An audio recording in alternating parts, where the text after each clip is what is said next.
Clip number 196۔ اس clip میں آپ قرآن پاک کی سورہ نساء کی آیت نمبر 82 اور 83 کی تلاوت، ترجمہ اور تفسیر قرآن صراط الجنان سنیں گے۔ بسم اللہ الرحمن الرحیم۔ ترجمہ: اللہ کے نام سے شروع جو نہایت مہربان رحمت والا ہے۔ افلا يتدبرون القرآن ولو كان من عند غير الله لوجدوا فيه اختلافا كثيرا۔ ترجمہ: تو کیا یہ لوگ قرآن میں غور نہیں کرتے؟ اور اگر یہ قرآن اللہ کے علاوہ کسی اور کی طرف سے ہوتا تو ضرور اس میں بہت زیادہ اختلاف پاتے۔ افلا یتدبرون القرآن، تو کیا یہ لوگ قرآن میں غور نہیں کرتے؟ یہاں قرآن کی عظمت کا بیان ہے اور لوگوں کو اس میں غور و فکر کرنے کی دعوت دی گئی ہے۔ چنانچہ فرمایا گیا کہ کیا یہ لوگ قرآن حکیم میں غور نہیں کرتے اور اس کے علوم اور حکمتوں کو نہیں دیکھتے کہ اس نے اپنی فصاحت سے تمام مخلوق کو اپنے مقابلے میں عاجز کر دیا ہے، اور غیبی خبروں سے منافقین کے احوال اور ان کے مکر و فریب کو کھول کر رکھ دیا ہے، اور اولین و آخرین کی خبریں دی ہیں۔ اگر قرآن میں غور کریں تو یقیناً اس نتیجے پر پہنچیں گے کہ یہ اللہ عز و جل کا کلام ہے اور اسے لانے والا اللہ عز و جل کا رسول ہے۔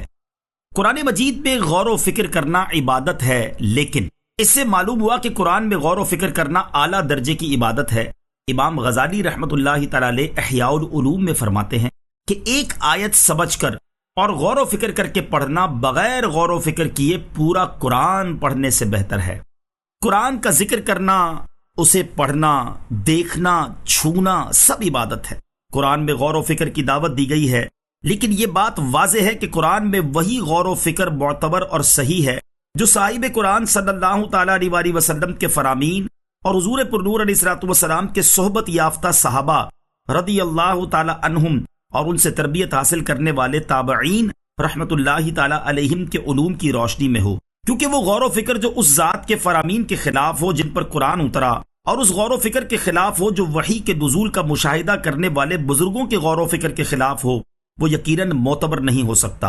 اس لیے دور جدید کے ان نت نئے محققین سے بچنا ضروری ہے جو 1400 سال کے علماء، فقہا، محدثین و مفسرین اور ساری امت کے فہم کو غلط قرار دے کر قولاً یا عملاً یہ کہتے نظر آتے ہیں کہ قرآن اگر سمجھا ہے تو ہم نے ہی سمجھا ہے، پچھلی ساری امت جاہل ہی گزر گئی ہے۔ یہ لوگ یقیناً گمراہ ہیں۔ وَلَوْ كَانَ مِنْ عِنْدِ غَيْرِ اللَّهِ، اور اگر یہ قرآن اللہ کے علاوہ کسی اور کی طرف سے ہوتا۔ یہاں قرآن پاک کی حقانیت پر ایک نہایت آسان اور واضح دلیل دی جا رہی ہے کہ اگر قرآن پاک اللہ عز و جل کے علاوہ کسی اور کی طرف سے ہوتا تو اس میں بہت زیادہ اختلاف ہوتا۔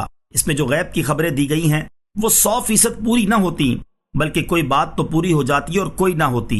لیکن جب ایسا نہ ہوا بلکہ قرآن پاک کی تمام غیبی خبریں بالکل سچی ثابت ہو رہی ہیں، تو ثابت ہوا کہ یقیناً یہ کتاب اللہ عز و جل کی طرف سے ہے۔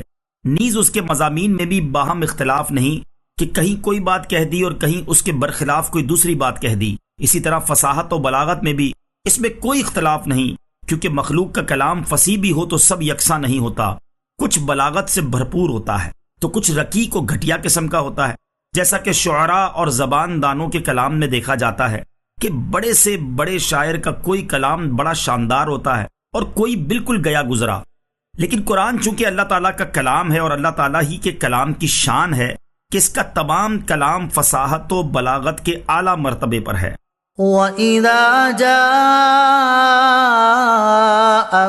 أَمْرٌ مِّنَ الْأَمْنِ أَوِ الْخَوْفِ أَذَاعُوا بِهِ وَلَوْ رَدُّوهُ إِلَى الرَّسُولِ وَإِلَى أُولِي الْأَمْرِ مِنْهُمْ لَعَلِمَهُ الَّذِينَ يَسْتَنبِطُونَهُ مِنْهُمْ وَلَوْلَا فَضْلُ اللَّهِ عَلَيْكُمْ وَرَحْمَتُهُ لَاتَّبَعْتُمُ الشَّيْطَانَ إِلَّا قَلِيلًا۔ ترجمہ: اور جب امن یا خوف کی کوئی بات ان کے پاس آتی ہے تو اسے پھیلانے لگتے ہیں، حالانکہ اگر اس بات کو رسول اور اپنے با اختیار لوگوں کی خدمت میں پیش کرتے تو ضرور ان میں سے نتیجہ نکالنے کی صلاحیت رکھنے والے اس خبر کی حقیقت کو جان لیتے، اور اگر تم پر اللہ کا فضل اور اس کی رحمت نہ ہوتی تو تو ضرور تم میں سے چند ایک کے علاوہ سب شیطان کے پیچھے لگ جاتے۔ وَإِذَا جَاءَهُمْ أَمْرٌ مِّنَ الْأَمْنِ أَوِ الْخَوْفِ، اور جب امن یا خوف کی کوئی بات ان کے پاس آتی ہے۔ یہاں اگرچہ خاص سیاق و سباق میں ایک چیز بیان کی گئی ہے، لیکن اس میں جو حکم بیان کیا گیا ہے یہ ہماری زندگی کے ہزاروں گوشوں میں اصلاح کے لیے کافی ہے۔ خلاصہ کلام یہ فرمایا گیا کہ جب کبھی امن، مثلا مسلمانوں کی فتح، یا خوف، مثلا مسلمانوں کی شکست کی کوئی بات لوگوں کے پاس آتی ہے جو فساد کا باعث بن سکتی ہے، تو وہ فوراً اسے پھیلانے لگتے ہیں۔